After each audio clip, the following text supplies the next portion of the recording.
It is Tuesday, it's the 22nd of January. I'm Monita Rajpal. This is CNN News Center, live from Hong Kong. Making news today. Israel's decision. For many voters, it all comes down to the economy, but with security a constant concern, what will be the deciding factor?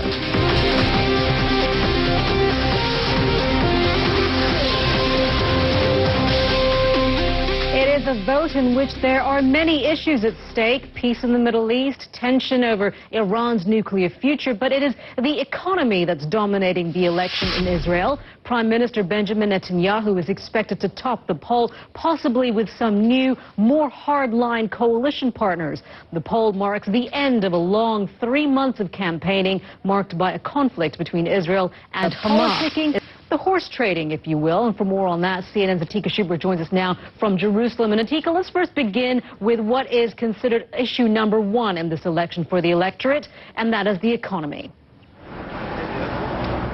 That's true. In fact, in the most recent poll on Friday, it said that 47% of respondents said socioeconomic issues were the top of their agenda. So clearly the economy has really factored, but also security. We've seen a number of voters I've spoken to said they want to see the peace talks revived. So Atika, what kind of impact will this have then on the, I guess, the horse trading that takes place after the election results come in, when they start to negotiate how much power and how many seats each will have?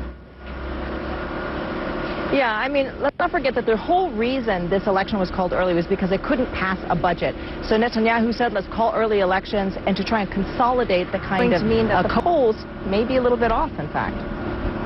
All right, Atika, thank you for that. Atika Schubert there, live for us from Jerusalem. Well, Barack Obama's second term as President of the United States got off to a slow start Monday. Well, on the dance floor at any rate. The President and the First Lady were the star turn at a gala. One of the U.S. economic problems is stubbornly high unemployment, but joblessness is bringing misery to people all around the world, and the scale of the problem, well, it's huge. According to the United Nations, nearly 200 million people worldwide are unemployed. Of those, almost 40 million have given up looking for work altogether. According to the International Labour Organization, young people come off worst, with almost 74 million aged between 15 and 24 out of work.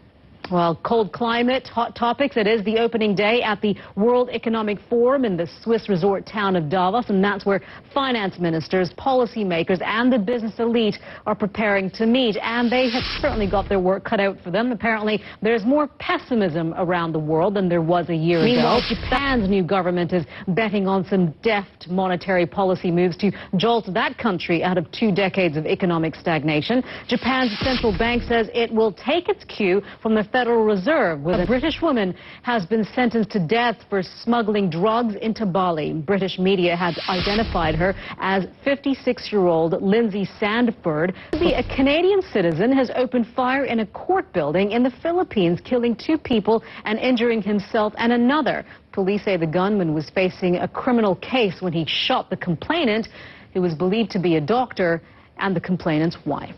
And talk about David versus Goliath. The Philippines is taking China to a special court at the UN over a territorial dispute in the South China Sea. The Philippine government says it wants to achieve a peaceful and durable solution to the dispute, in which China is claiming most of that sea as its own territory. Winter weather has forced the cancellation of nearly 1,000 flights at London's Heathrow Airport since Friday. And while the weather had improved in London, much of Central Europe is still in a deep freeze. Meteorologist Mari Ramos is at the World Weather Center with details on that. Mari. Yeah, the weather has improved in London somewhat because it stopped snowing at least, and that allows for us to have a lot going on and no light at the end of the tunnel. Not as bad, but still not great. Back to you. All right. Mari, thank you very much. You're watching CNN News Center live from Hong Kong.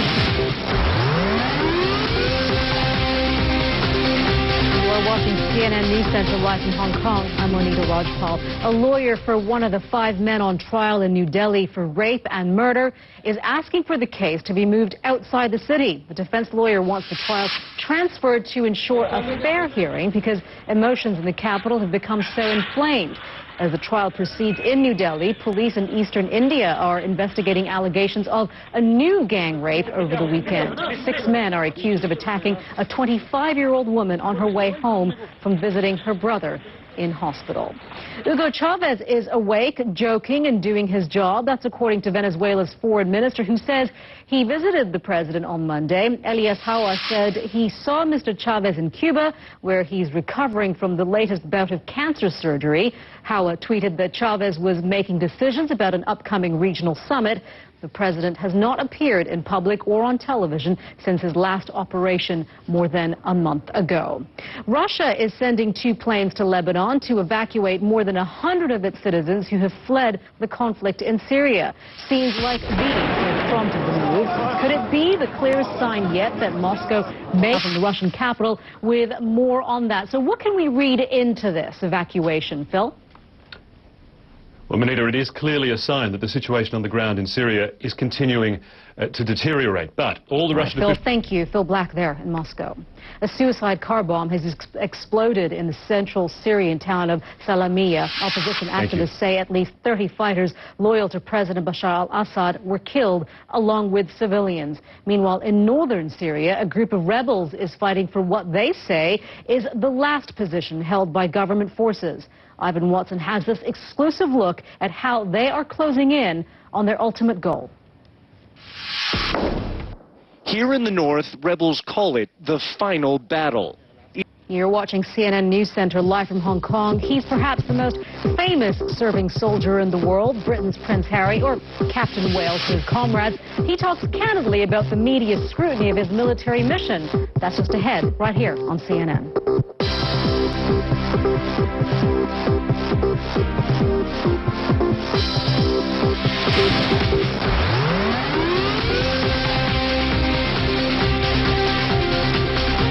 You are watching CNN News Center live from Hong Kong. To his comrades, he's just Captain Wales, but despite his best efforts, Britain's Prince Harry is perhaps the most famous serving soldier in the world. He has just finished a 20-week tour of Afghanistan and has spoken candidly about the media attention he gets.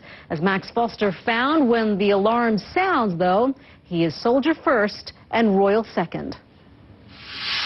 They call this VHR, very high readiness. It might look like downtime, but the call to fly can come at any time. Well, from scrutiny on the prince to scrutiny on UEFA. Better late than never, some would say. UEFA President Michel Platini has finally spoken out about a recent case of racism in football. CNN's Pedro Pinto joins us now from London with all the details on that. Hi, Pedro. Hey, Monita. In an interview with a French radio station, Michel Platini praised AC Milan player Kevin Prince Boateng with the Lakers, and a lot of people are wondering, Monita, if they'll make the playoffs at all.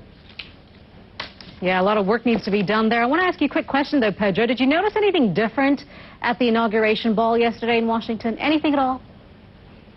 Well, what I noticed was, I love the slow dancing, but I can't tell you I noticed many details, perhaps. All right, well, we'll take it from there. Pedro, thank you very much for that. What we're getting at is we take it from the fringes of news to a news of a fringe. Yeah, it's a battle pitting high oratory against a haircut. And in the end, Michelle Obama's new do emerged victorious. Michelle Obama's bangs, the new Michelle Obama's arms. Huh. We leave you with that thought. You're watching CNN News Center. I'm Monita Rajpal, live from Hong Kong. Thank you for joining us. Stick around, though. We'll update you with the news headlines in just a couple of minutes.